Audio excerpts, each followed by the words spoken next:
Hello বন্ধুরা, আজকে আবার চলে এসেছি তোমাদের জন্য একটা ভ্লগ নিয়ে। আর আজকে হচ্ছে পৌষ মেলার প্রথম দিন। আমি বাড়ি থেকে ইন্ট্রোটা দিতে পারিনি, তো এই মেলার মধ্যে এসেই তোমাদেরকে ইন্ট্রোটা দিয়ে দিচ্ছি। তো আজকেও আমার সাথে অনি, বুনি আর কৃষ্ণেন্দু আছে। তো চলো পুরো ভিডিওটা দেখতে থাকো। প্রথমে মেলাতে এসেই চোখে পড়ে গেছে এই সুন্দর অক্সিডাইজের সাথে এত সুন্দর কড়ি দিয়ে সুতো দিয়ে কাজ করা এই হারগুলো। এগুলো সিঙ্গেল পিস, এর সাথে আপনারা চাইলে অন্যরকম কানেরও নিতে পারেন। এগুলো মাত্র 120 টাকা থেকে স্টার্টিং প্রাইস। প্রত্যেকটা শাড়ি বা এর সাথে ম্যাচিং করে আপনারা পরতে পারবেন, খুবই সুন্দর দেখতে। আর তো চলুন এবার কিছু চুড়ির কালেকশন আপনাদের সাথে শেয়ার করে নিই। এখন তো এরকম ধরনের চুড়িগুলো বেশ ট্রেন্ডিংয়ে আছে, যে কোনো শাড়ির সাথে, যে কোনো স্কার্টের সাথে। তো এই চুড়িগুলো বেশ ভালো লাগে। বিভিন্ন রকমের চুড়ি আপনারা এখানে পেয়ে যাবেন, সুতোর থেকে শুরু করে কড়ি দেওয়া, প্রত্যেকটা কিন্তু খুবই সুন্দর। আর অবশ্যই কিন্তু আপনাদেরকে এখানে একটু বার্গেনিং করে নিতে হবে, কারণ যেহেতু পৌষ মেলা চলছে তাই দামটা কিন্তু একটু হাই প্রাইসই বলবে। মেলার মধ্যে ঘুরতে ঘুরতে হঠাৎ করে চোখে পড়ে গেল কি সুন্দর এই কিউট পেন্ডেন্ট দেওয়া নেকলেসগুলো। এগুলো কিন্তু গিফট পারপাস খুব ভালো ইউজ করতে পারবেন আপনারা। আর আমার কাছেও কিন্তু অবশ্যই এরকম একটা নেকলেস আছে, কারণ আমাকেও অনিন্দিতা এটা গিফট করেছিল। সেটাও দেখতে খুবই কিউট। আর কোনো হঠাৎ করে ছোটোখাটো জায়গায় যেতে গেলে আমি কিন্তু ওটা তরজলদি পরেও নিই। একটু ঘোরাঘুরি করতে করতেই চোখে পড়ে গেল এই কটন ক্যান্ডির দোকানটা। এটা দেখলেই তো আমার ছোটোবেলাকার কথা মনে পড়ে যায়। কতই না বায়না করতাম এটা খাওয়ার জন্য। তখন তো ছোটোবেলায় বলতাম বুড়ির চুল। এমন কিছু খেতে না ভালো হলেও দেখে ছবি তুলতে বেশ মজাই লাগে। মেলার মধ্যে কিন্তু এরকম গরম গরম মথুরা কেক খেতে আমি খুব ভালোবাসি। আর পেরোতে পেরোতে দেখলাম দাদারা কি সুন্দরভাবে মথুরা কেকগুলো বানিয়ে সেগুলোকে ভাজছে। তো আমিও সেটা একটু তোমাদের সাথে শেয়ার করে নিলাম। আর আমিও নিয়ে নিলাম একটা মথুরা কেক। মেলাতে এসে সেই কটন ক্যান্ডি, মথুরা কেক, অনেক কিছু খাওয়া হলো। এবার চলো একটু রাইড সেকশনের দিকে যাওয়া যাক। মিকি মাউসে বাচ্চাগুলোর আনন্দ দেখার পরই আমার চোখে পড়লো এই হ্যামারটা। বাপরে, এখানে কি করে মানুষ এরকমভাবে চাপে! আর এটা সম্বন্ধে অনিন্দিতা আমাকে আগেই বলেছিল এটা খুবই বীভৎস। তার ভয়ে তো আমি এমনিই কাঁপছিলাম, তো ওটাতে আমি মরে গেলেও চাপবো না। যাই হোক, জায়েন্ট হুইলে চাপলে হয়তো এসব ভয় নেই, কিন্তু এইটার উঁচু থেকে পুরো মেলাটা দেখা যায় বলে এটা বেশ মজাই লাগে। এবারে কিছু দোকান বসেছে যেগুলো ভাবলাম তোমাদের সাথে একটু শেয়ার করে নিই।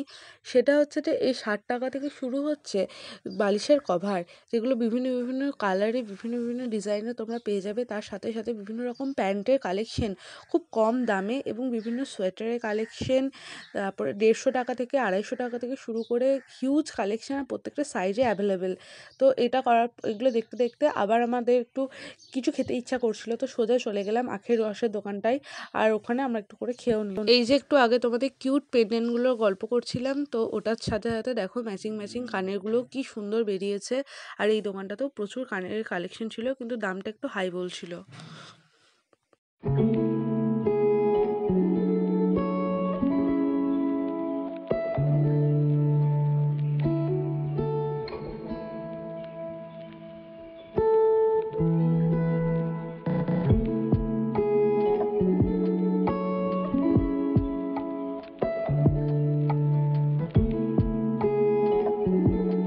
এই দোকানটা আমার বেশ ইউনিক লেগেছে। এখানে বিভিন্ন রকমের বাড়িতে সাজানোর জিনিসপত্র এবং যে লাটকানগুলো আমরা ইউজ করি সেটা বিক্রি করা হচ্ছিল।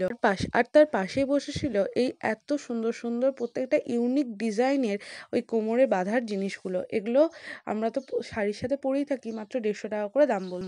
আর হ্যাঁ, মেলার যে সমস্ত দোকানগুলো ছাড়া একদমই অসম্পূর্ণ সেগুলো হচ্ছে হরেক মালের দোকান। তো এবার একটা 10 টাকার হরেক মালের দোকান তোমাদের সাথে একটু শেয়ার করে নিচ্ছি। 10 টাকায় এখন তো কিছু হয়ই না বলতে গেলে, তাও এখানে 10 টাকার কত কি কালেকশন রয়েছে, যেগুলো নিত্য প্রয়োজনীয় ঘরে কিন্তু আমরা প্রায়ই ব্যবহার করে থাকি। আর তুলনামূলকভাবে কিন্তু এই সমস্ত দোকানে ভিড়টা কিন্তু বেশি হয়। যতই নানা রকম দোকান থাকুক, হরেক মালের দোকানে কিন্তু ভিড় হবেই হবে।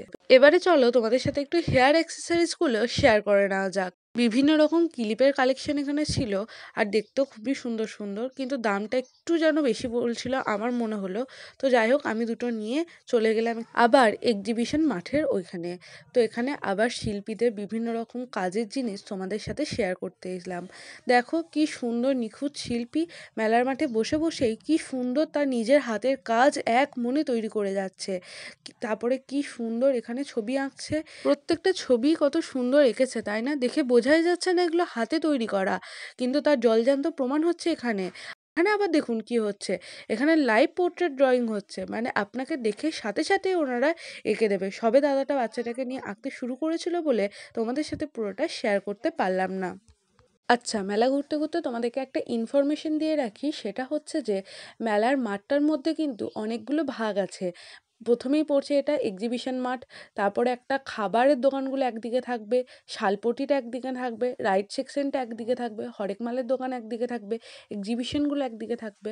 তো এটা তোমরা ঢুকলেই বুঝতে পারবে যে মেলাটা কিন্তু বিক্ষিপ্ত হবে না, খুব সুন্দরভাবে সাজিয়ে পাট পাট করে মেলাটাকে বসানো হয়েছে।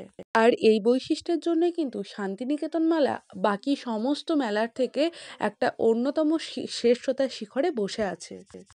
তো এই মেলার মধ্যে পাথরের জিনিসপত্র, শিবলিঙ্গ, বিভিন্ন রকম ঠাকুরের মূর্তিও এখানে আপনারা পেয়ে যাবেন। আমি এখানে আমার দিদার জন্য মিষ্টি করা 2টো ছাঁচ কিনে নিয়েছি।